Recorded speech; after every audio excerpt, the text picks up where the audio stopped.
बैठिए।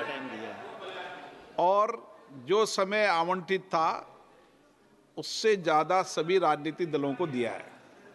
अब अगले विषय पर आपको हमेशा मौका दिया है, फिर देंगे आपको मौका। आज मैं माननीय गृह मंत्री जी से आग्रह करता हूँ।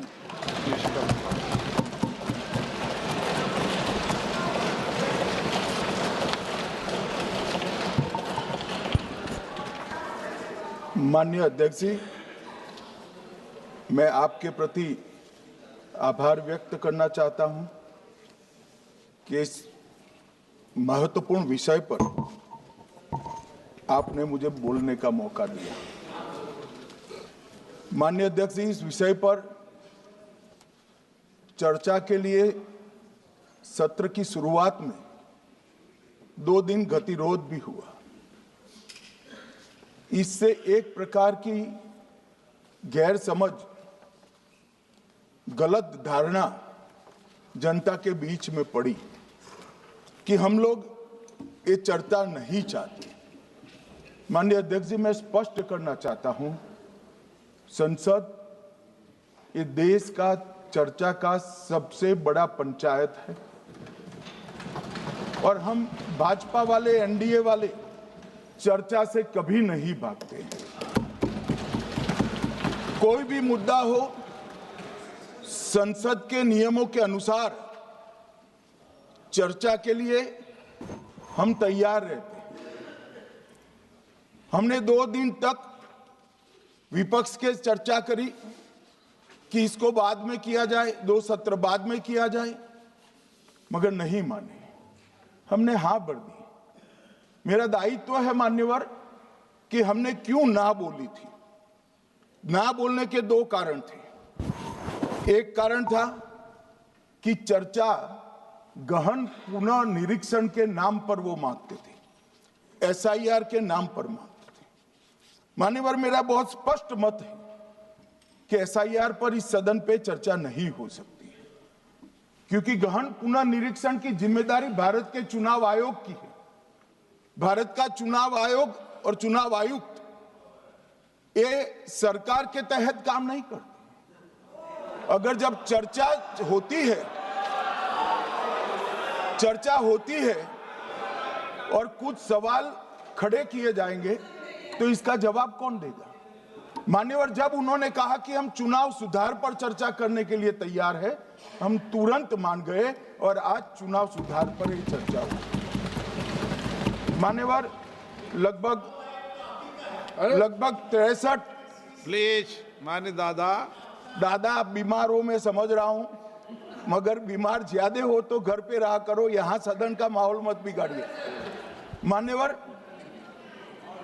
63 सदस्यों ने प्लीज ऐसे माहौल अरे ठीक यार, रहना चाहिए। व्यक्तिगत बात है मेरी और दादा के बीच में। माहौल ठीक रहना चाहिए। मान्यवर, 63 सदस्यों ने पक्ष और विपक्ष से इस चर्चा में हिस्सा लिया है और जो चर्चा का समय हुआ था तय, उससे ज्यादा आपने समय लिया है।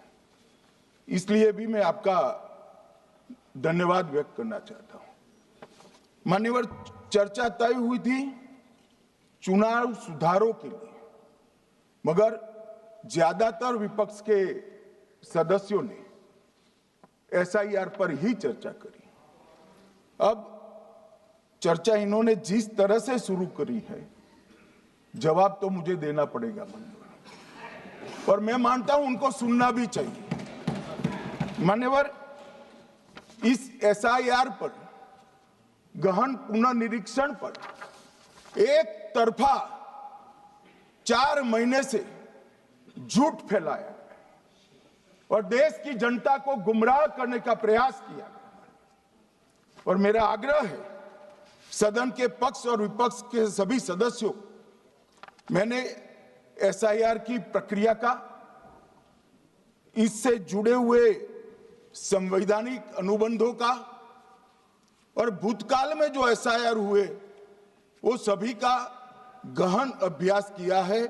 मैं आज आपके माध्यम से इस सदन को और सदन के माध्यम से पूरे देश की जनता को जो झूठ विशेषकर कांग्रेस पार्टी द्वारा फैलाया गया है, वो झूठ का मेरे तर्कों के हिसाब से जवाब देना चाहता हूं।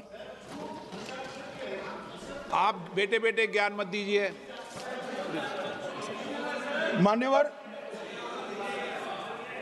ये देश के संविधान में मान्यवर, ये देश के संविधान से, संविधान के अनुच्छेद 2 से चुनाव आयोग की रचना हुई। एक प्रकार से चुनाव आयोग एक संवैधानिक संस्था है। संविधान के अंदर चुनाव आयोग का गठन, उसकी शक्तियां, चुनावी प्रक्रिया, मतदाता की परिभाषा और मतदाता सूची को तैयार करने और उसके सुधारने के लिए की शक्तियां, इसके बारे में स्पष्ट प्रावधान किए गए। और मान्यवर, बड़ी विनम्रता से मैं बताना चाहता हूं कि प्रावधान जब किए गए तब हमारी पार्टी बनी ही नहीं थी। हमारी पार्टी के अलावे जो लोग हैं, इन लोगों ने संविधान सभा में चर्चा कर कर संविधान को बनाया था। इसलिए ये पूरी चुनाव की प्रक्रिया जो संविधान के अंदर व्याख्यायित की गई है और आज जो हो रहा है, ये दोनों के बीच में क्या अंतर है और आरोप क्या है, इसको मैं जवाब देना चाहता हूं। माननीय, फ्री एंड फेयर चुनाव कराने का हमारा संविधान ने जिम्मेदारी चुनाव आयोग की तय की। मतदाता सूची बनाने की और मतदाता सूची में सुधार करने की जिम्मेदारी भी चुनाव आयोग को दी।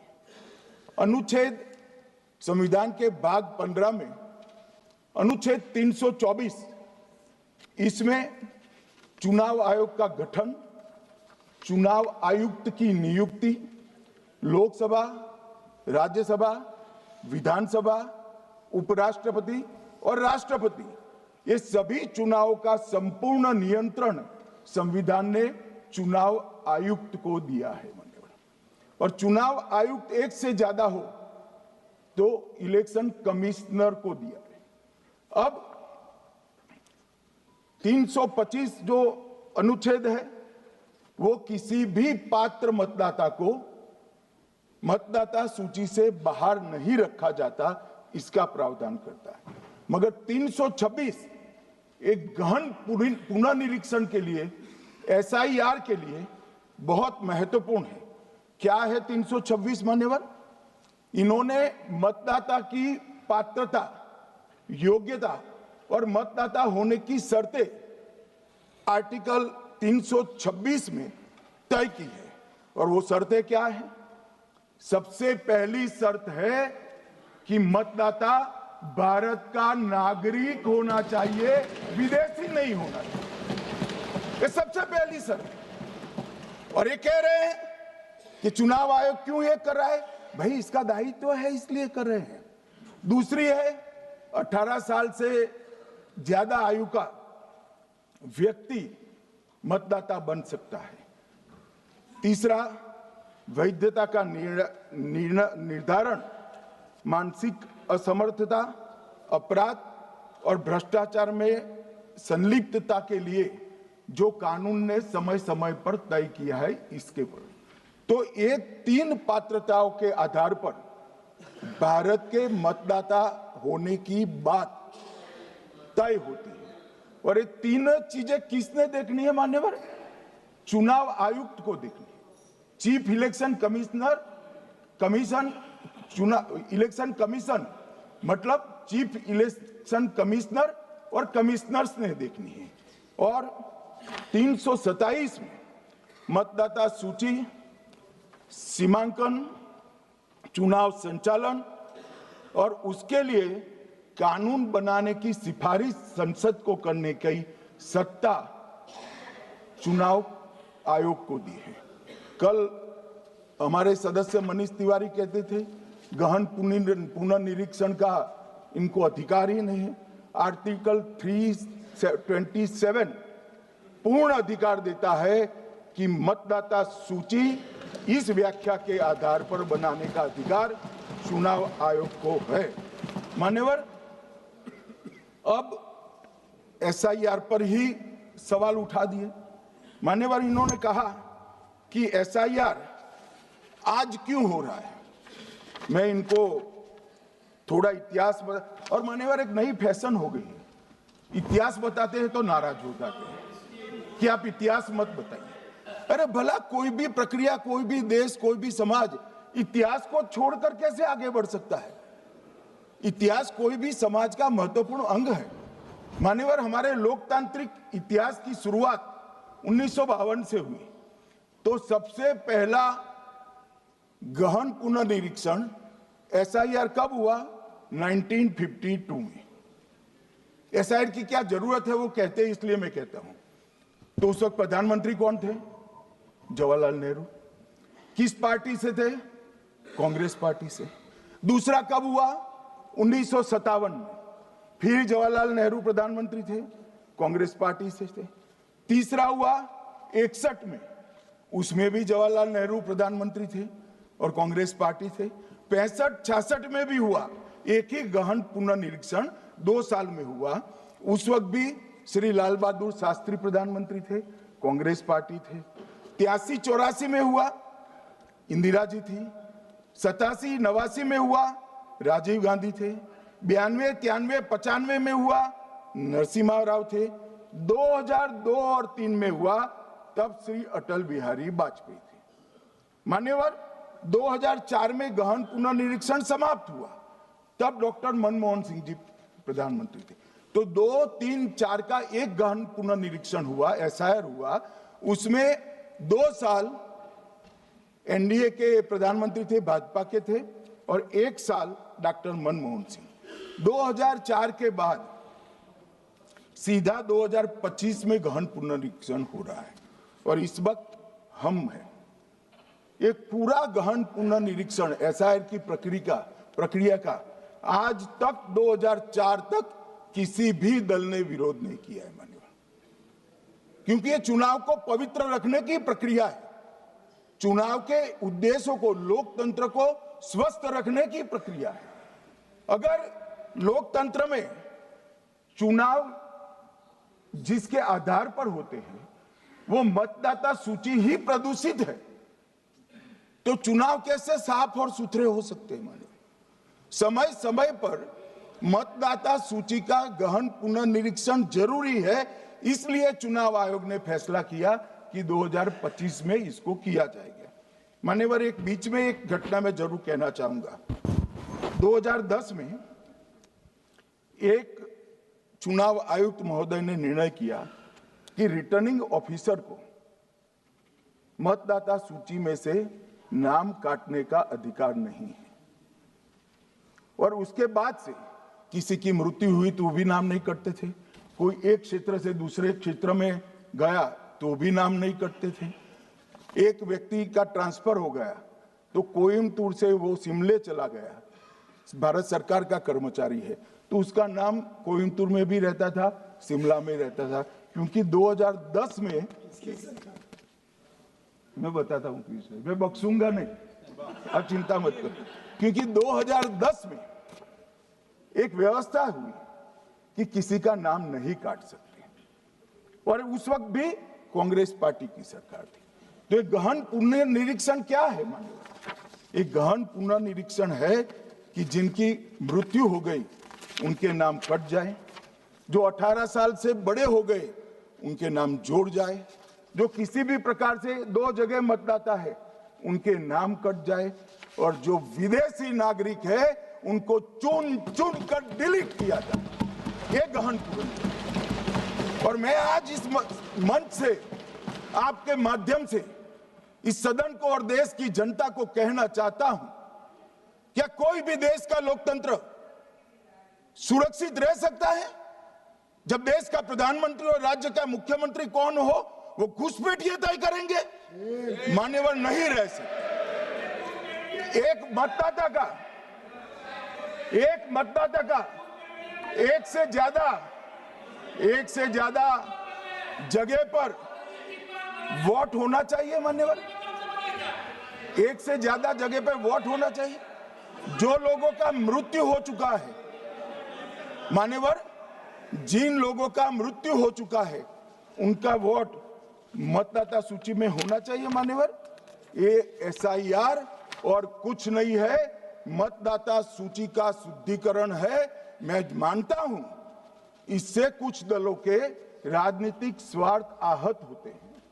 मुझे उन दलों के प्रति एक प्रकार से अनुकंपा भी है, क्योंकि देश के मतदाता तो वोट देते नहीं हैं। ये थोड़े विदेशी दे देते थे, वो भी चले जाएंगे। मगर मान्यवर, क्या हमने भारत के नाते निर्णय करना पड़ेगा कि इस देश की संसद को चुनने के लिए, राज्य की विधानसभा को चुनने के लिए विदेशी को वोट देने का अधिकार देना है या नहीं देना है? और मेरा मत है, मेरा विनम्र मत है मान्यवर, कि ये नहीं देना चाहिए।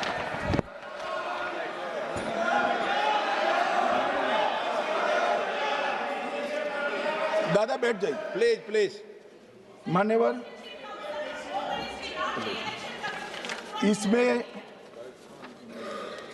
इसमें कानूनी स्थिति का प्रश्न नहीं है। अभी सांसद महोदया बोला कि इलेक्शन कमीशन का अधिकार नहीं है। लाल बाबू हुसैन 1995 में एक वाद हुआ मान्यवर, भारत की सर्वोच्च अदालत तक वो वाद पहुंचा। लाल बाबू हुसैन बनाम मतदाता रजिस्ट्रेशन ऑफिसर 1995 में इसका जजमेंट आया और उसमें अदालत ने स्पष्ट कहा, देश की सर्वोच्च अदालत ने कहा, मैं नहीं कह रहा, जहां मतदाता का नाम दर्ज किया जाना है वहां रिटर्निंग ऑफिसर ये सुनिश्चित कर सकता है कि आवेदक भारत का नागरिक है या नहीं है। ये लोग जो कहते हैं इलेक्शन कमीशन कैसे तय करेगा, ये इनकी ड्यूटी है और ये हमारा निर्णय नहीं है, भारत की सर्वोच्च अदालत का निर्णय है और हम सब भारत की सर्वोच्च अदालत के निर्णय से बंधे हुए हैं। किसी को भी अगर वेरीफाई करना है तो लाल बाबू हुसैन बनाम मतदाता रजिस्ट्रेशन ऑफिसर 1995 का जजमेंट निकालकर मान्यवर दे दें।